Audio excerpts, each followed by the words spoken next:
I'll be glad when we have everybody's pictures and we can put you all in there. Now is our time for meditation, so I invite you to get things out of your lap and get those feet firmly planted on the floor, and we're going to breathe in deeply and allow that breath to fill our lungs and fill our hearts, and then release and let go any worries or rushing this morning, so that you can become fully present here, relaxing your body, relaxing your mind, letting go, letting the breath of God breathe you quietly, calmly, breathing and feeling your shoulders relax.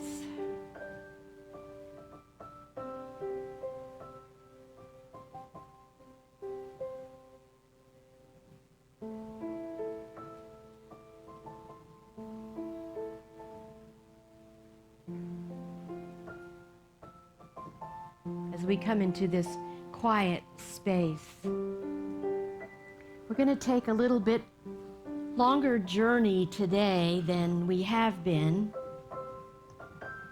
I'm going to invite you to travel with me in your mind, using the power of your imagination. We're going to go back to the beginning. Now, this beginning is not necessarily your birth, but this beginning is prior to your coming into this incarnation. You gathered with your tribe of souls, your pack of soul travelers. In the beginning, you met with your spiritual guides, your mentors, your teachers, your master way showers, and you discussed what was your incarnation going to be when you experienced coming into the earth once again. You had conversations about what is it that you wanted to learn, how you wanted to grow as a spiritual being. You chose your family of origin to begin to learn and grow these lessons. You made some definite decisions about how you wanted to learn the spiritual laws while we're here this time around. And so it is no accident that you chose this life that you have been living, these people that you choose to spend your time and energy with. It's all by divine appointment, you see. There are no accidents. You are learning and growing and experiencing this life on this planet Earth as you so chose. As a soul that wants to be and express as much of God through you as is possible. And so in these next few moments, I'm going to invite you to take a brief journey through the timeline of your life and recount all those blessings that those people, whether you felt challenged or you might have felt cheated or you might have felt whatever it was that you felt, you choose to experience this, to grow in strength and fortitude. And so I invite you to feel in your heart and in your mind, right here, right now, in this time and space, the gratitude you are as a soul for this life you are living, this life that you so chose. And we feel that now in the silence.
Our hearts are filled with such gratitude for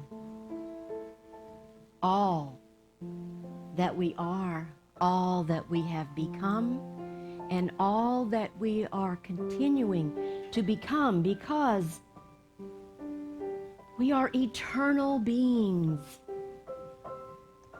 Our souls come and grow and learn. We pass into spirit and then we come back and we grow and learn as a soul, continuing on this beautiful life plane. For that we are so grateful. We're grateful for all of our mentors and teachers and people who gave us maternal love and fraternal love. All in perfect divine order, always. Nothing out of place. And so from this sweet place of gratitude and love for all who are traveling on this journey with us, we say thank you, indwelling Spirit.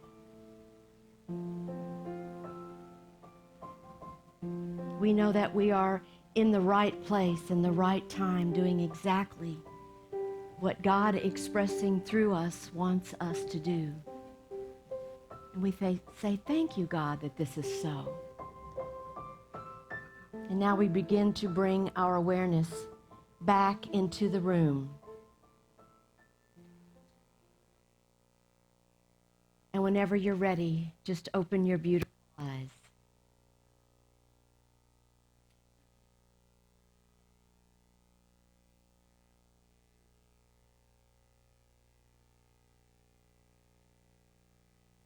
As we celebrate Mother's Day today, I want to pay tribute to our co-founder of Unity, Myrtle Fillmore. I considered her to be the mother of Unity. She's one of our spiritual mothers, wouldn't you say? She's one of our spiritual moms. And her writings are so filled with loving kindness. So I want to bring an example to you from How to Let God Help You that Myrtle said. She says, it's up to you to accept your God-given perfection for yourself. Put aside the past mistakes, the untrue suggestions, and fix your undivided attention upon the creator of your inner pattern of perfection. This is the secret of success in all spiritual treatments. You must bring all of your mental attitudes, the centers of your consciousness, and even your physical structures to this high place in divine mind where you see as God sees. Do you feel the power in those words? Where you see and know when you see as God sees. She's the perfect example in my mind of an expression of the divine feminine energy. The divine feminine is receptive and it's nurturing. It's the energy expressed during creation.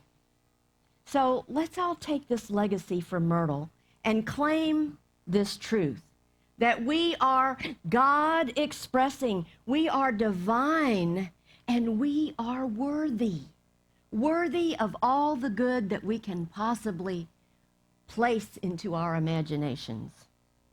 And by living that truth every moment of every day, we will be living Myrtle's legacy. So we have a theme this month for divine order. Let's say our affirmation together. Divine order gives structure and purpose to life. There is a reason for that, right? Or it could be, could we just do as Myrtle suggests and just continue to remember always who we are so we don't get stuck like Byron Katie talks about in her works. She describes in her book this syndrome that we have. I need your love. Do I really?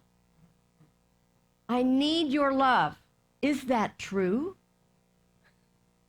Is that the truth of us? Because when we know we are divine beings, we are whole and complete in who we already are. We don't need someone to complete us, do we? We're whole and complete. We don't need to seek the approval of others. We don't need that because we are already divine expressions of the One. We don't need that. And Katie says, once we unravel the knots of our search for love and approval and appreciation, we become in charge of our own happiness. And isn't that the way we want to be? But she helps us question our minds until we can see that things are not really what they seem to be. Everything that we see is in the relative world, and it's changing all the time. So that's not where we want to root our centeredness. We want to root that centeredness in the divine nature of who we are. So you know we're using this 100 years of daily word for this entire year. And there's this whole section in this book on divine order, and this is the one I chose for today. It's from December the 26th, 1947. The affirmation is, my thinking is in tune with God, and my life is blessed with divine order. There is a basic order in the universe that is apparent to us as we observe the precision of planetary action and other movements in nature. There is a basic order in our individual world too, though it may not always be apparent. The way to realize this basic order in our life is to think in tune with God. Instead of thinking of disease and weakness, we need to think of health and strength. Instead of thinking of lack and limitation, we need to think of plenty and power. Instead of thinking of what other persons should be doing for us, we need to think of what we should be doing for ourselves. Instead of thinking of old age and death, we need to think of energy and life.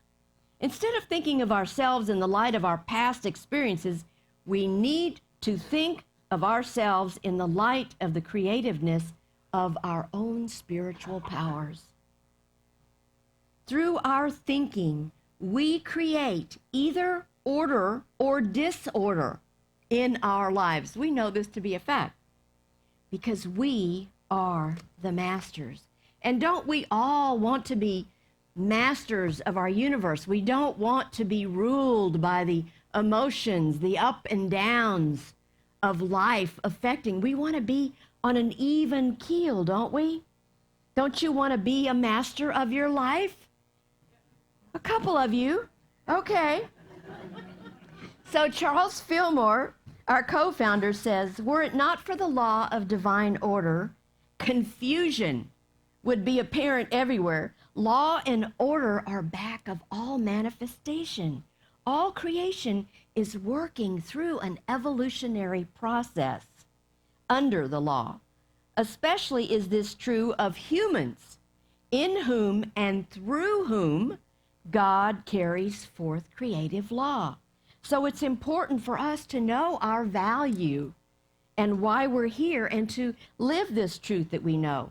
So this week I found this article,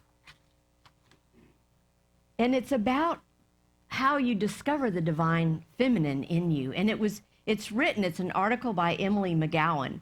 And she was reminding me of how when I was growing up, that it just felt a little bit like, because I was born in the 50s. And so, Beaver, Leave It to Beaver and Donna and all those perfect moms in their heels and their aprons. And I mean, it was just like, it was a different world then. And women kind of seemed like in servitude. It's almost like we were like second-class citizens. And even all the holy men, there was all the whole thing about scripture, and it was all about men. There were only holy men. And remember my story about the well-meaning Sunday school teacher that told me I couldn't grow up and be a minister when I must have said something in Sunday school about, I think I want to be a minister. And he said, oh, honey, women don't become ministers in our church, but you can grow up and marry a nice minister. And so, we get this feeling of we're not quite enough. We're not quite good enough to fit in that role. So Emily McGowan, who wrote this article about divine feminine, says that whole concept about the patriarchal society was blown out of the water the first time she heard someone refer to God as she and her and use those pronouns. She was like, what? What? She goes on to say, my spiritual journey became even more exciting when I examined how an entity like God might transcend gender, including all genders, and be incapable of genders all at once. I finally realized that I could look towards that energy instead of that bearded man in my textbooks. It was an aha for all of us, wasn't it? Yes. She said that's when I discovered the divine feminine, also known as the sacred feminine, and its roots that predate Christianity. We just didn't know any better because people didn't talk about that when we were growing up. The divine feminine is the spiritual concept that there exists a feminine counterpart to the patriarchal and masculine worship structures that have long dominated organized religions. The divine feminine extends well beyond one belief system and instead can be used as a spiritual lens to balance our perspective. She says the existence of the divine feminine suggests that complementary energies exist within each being. And so then this morning, I thought my talk was all done. And then I get up and Mark Hicks has posted this thing called Spiritual Mothers. And I'm like, oh my God. So he has this excerpt from Unity Magazine, 1924. And I want you to hear what this says. We have heard and have talked a great deal about the fatherhood of God. But there is much to be said about the motherhood of God. The fatherhood of God projects the idea, but that projection cannot bring forth unless the motherhood of God gathers from substance and molds the child into perfect form. The motherhood of God is love unified with wisdom. There is, on any plane of consciousness in the world, only one child, that Christed being that is in each and every one of us. So by unifying love and wisdom in our consciousness, we bring forth that perfection, the Christ within. I love that. We give to our children this idea that love and wisdom needs to be unified within them. We pass that on to those that we love because it is our privilege to know the Christ in each person, to see the Christ in each person and hold it and know that it's in us and it's in everyone. Every soul, he says, has its own experience to go through and knows what it wants to express, just as we experienced in meditation. We're all here for our own thing. So this is Celia Ayers, Spiritual Mothers. If you want to see truthunity.net and read the whole thing, but I just pull that little part because it reflects what I want to talk about. Emily goes on to say that the feminine and masculine are not singled, siloed energies. Instead, they exist in a balance. You know, like the Chinese, the yin and the yang. Have you seen the picture, the black and white? They're curly and they kind of swirl toward each other because it's like a dance. Remember, we talked about the dance last week, that there's always this give and take. One gives, one takes, so there's always this interconnection. And so between the receptive and the productive, between the introspective and the extrospective, from the feminine and the masculine, there's always this balance, right? Back and forth. But the two energies, you see, are interdependent. They rely on each other. They need each other. Consider the connection between the sun and the moon, between the left and the right brain. I mean, it just goes on and on. There's an interconnectedness all throughout the universe, especially you see it in nature. Well, imagine these masculine and feminine energies are the omnipresent. In and always, through everything, in every moment, within each individual expression of God, which is what you are. There exists a balance between these energies that just continues to shift and evolve as you shift and evolve your consciousness. So she says, when we stop viewing this concept from a perspective of dualism, when we quit judging something as good or bad, I imagine, she says, that embracing the divine feminine means examining ourselves honestly and holistically to find that balance.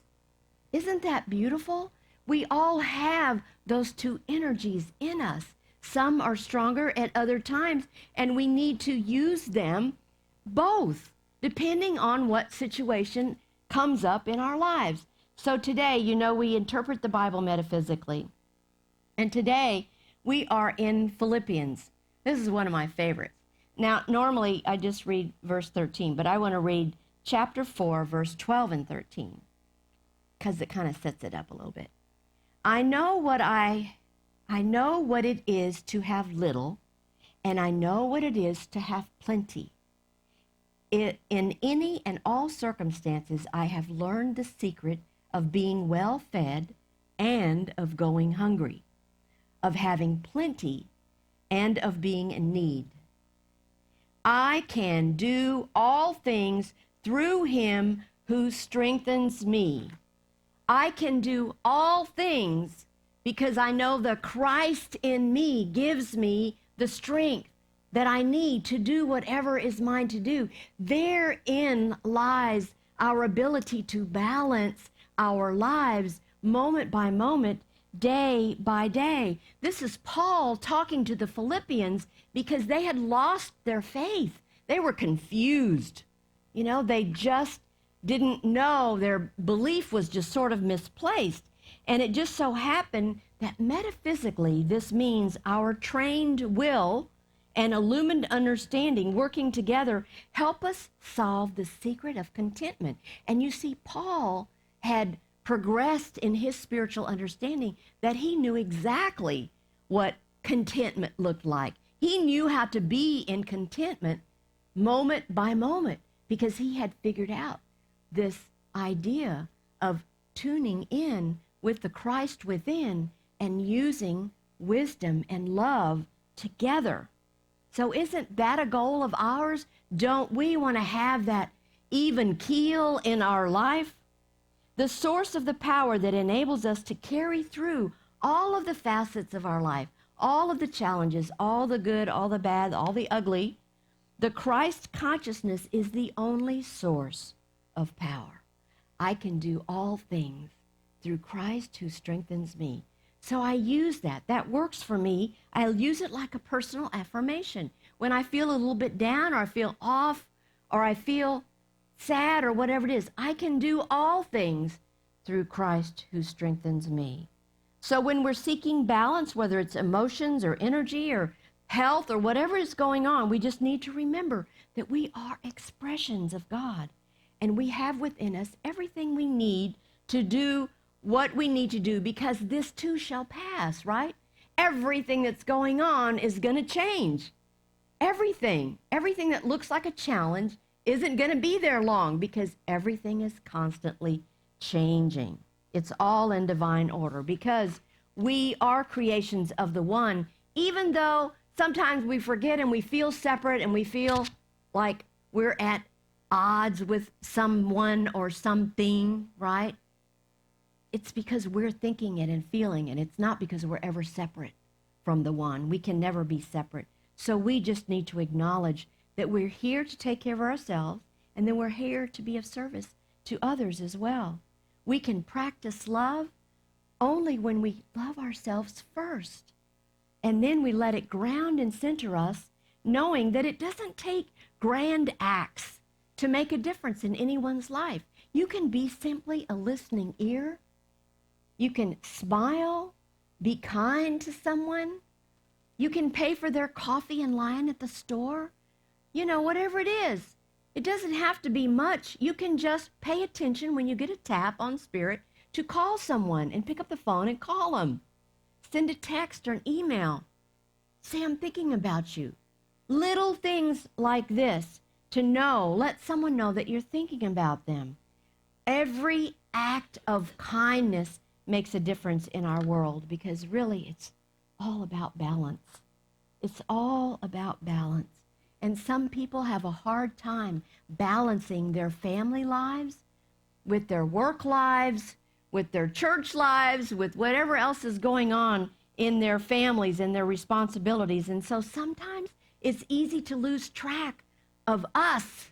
We forget, we need to fill our wells. We need to take care of ourselves. No one is going to do it for us. We need to have our spiritual downtime. We need to cut the phones off, turn off the devices, and go into the silence, be quiet, be still, and feed our own souls. Because we're here to serve, but not to be martyrs, right? We're not here to be martyrs. We are here to be the beloved children of God that we came to be, and all we have to do is allow that nature of divine feminine to express through us. Just as Jesus taught us and modeled it, Jesus, our way shower. They don't talk too much about Mary, but Mary, the mother of Jesus, played such an important role in his life and in his ministry, and she believed in him, she supported him, especially when he was unsure of himself in the early days. She kept, encouraging him. The very best she taught, of course, was love by example, because that's who she was, and that's why she's a central figure in Christianity. And do you know that she holds the highest position in Islam? She crosses all the barriers. So we heard this story that Jesus was born of this miraculous conception, and I like that doctrine because I believe there is a miraculous conception that goes on many times in us, whether we're male or female. For instance, there's times when we feel like we're like the end of our rope. We're like, I don't know if I can do this any longer. I think I'm done now, right? We think we're out of all of the options, and then all of a sudden we get a divine idea. Poof! Everything looks differently. We change our thinking. We change our lives. We see it differently. We start to see things as God sees, because what we've had is a divine intervention, because we are these people having miraculous conceptions taking place in us. The same thing happens with healing in our bodies. It can also be instantaneous. We are meant to celebrate life, and according to Jesus Christ, the ultimate way that we do that is to first and foremost love ourselves and love everyone else, realizing that we are all one, all part of the one mind, the one heart, the one God. There is no separation. We are all one and the same. Otherwise, we're doing a great disservice to ourselves and to others, because don't we want to leave some sort of a legacy? Don't you want to leave a legacy of love? I feel so incredibly blessed that I'm in the little family that I have chosen to be in. I love my family, and I love to part, and I choose to leave a legacy of love. I choose to leave a legacy of love in this church, in this ministry, where we are growing and in helping people inspire love and peace in their lives. So to me, that is the divine feminine working and nurturing and growing, and that divine love, that feminine love of us is eternal. Okay, enough preaching. Time for a joke. So, Irma Bombeck, many of you remember her from a long time ago. She says, when a mother asks, would you like a piece of advice? She says, basically, that this is just a formality because you're going to get the advice whether you want it or not. So I want to end today with the flow of life. Eric Butterworth.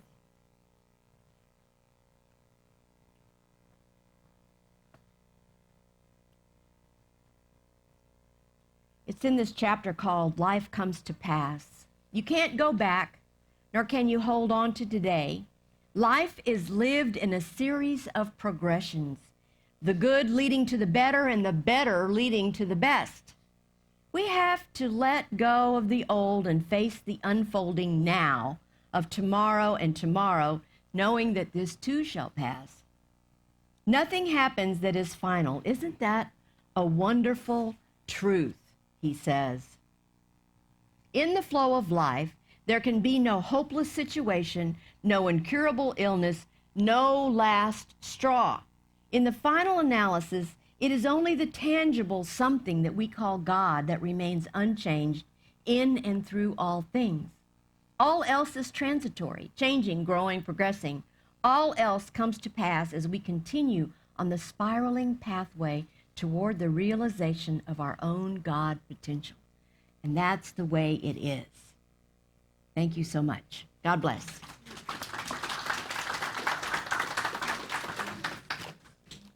Now's the time in our service when we get to give from our goods. So some of you have given online or have given automatically. We're grateful for those gifts. Those of you that have something to put in your hands or see it in your hands, we say, divine love through me blesses and multiplies all that I am, all that I have, all that I give, and all that I receive. Thank you, God, that this is so.